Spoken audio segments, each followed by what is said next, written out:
All right, so I've had several people ask me over the past month at different places, wanting me to give them more information on what exactly is the sport hobby of geocaching. People refer to it as a sport, they refer to it as a hobby, as a game. It's all of the above and even much more. So I figured this would be a good example to show you, because I'm actually the very first player to find this particular geocache. This is a very good example of what's called in the geocaching community as a FTF. FTF, as you see on this piece of paper, this is called the logbook. The logbook is a piece of paper that is in every single geocache. It is a physical geocache to find. And in order for you to get credit for finding this geocache, you have to put your handle on it. My handle is M&M from M. The date is 7/21/25, and I found it at 5:56 p.m. So you can see it has at the top of it this very special place for the first to find, and then when was the first to find by whom, and then after that you have the name and date of everyone that subsequently will find this. So anyone that comes and finds this geocache after me, they will put their handle and they'll put their date, the date that they found it on here. So this is what a log or a logbook is called in a geocache. So this logbook is in a piece of plastic. They put it in the piece of plastic, some sort of wrap, in order to protect it from water and the elements.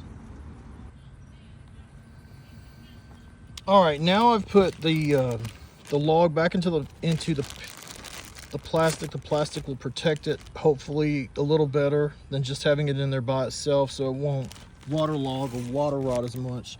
Now I'm going to actually put the log into the container. Now here is the container. It's a waterproof black plastic container. So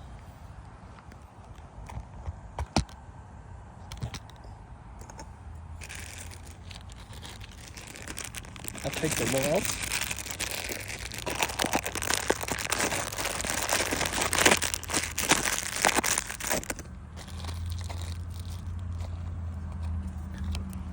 now the log is down into the container.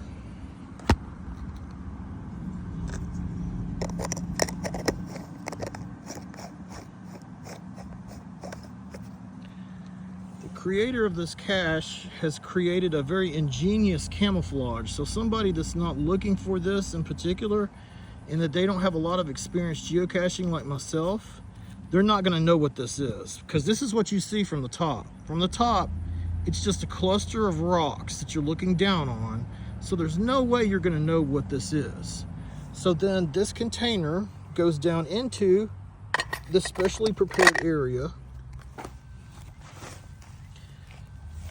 So you see how it just nicely fits in there perfectly, and then you take the rocks around it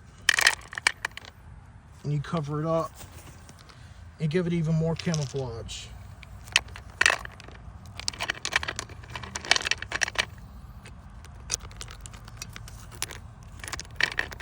So now no one that's just casually walking by here should be able to see what this is. You see how it's completely hidden out? Now I'm going to stand up. So now I'm just like looking down on it from different angles, and you can't tell that it's there. So the reason why I'm filming this one in particular is because it's a first to find. First to find geocaches are very sought after in the community, because people actually have gotten into physical fights over who's going to be the first one to put their name and date on a log sheet. Yes, this is true. Physical fights do break out over this. To be the very first ones to put the first to find onto a geocache.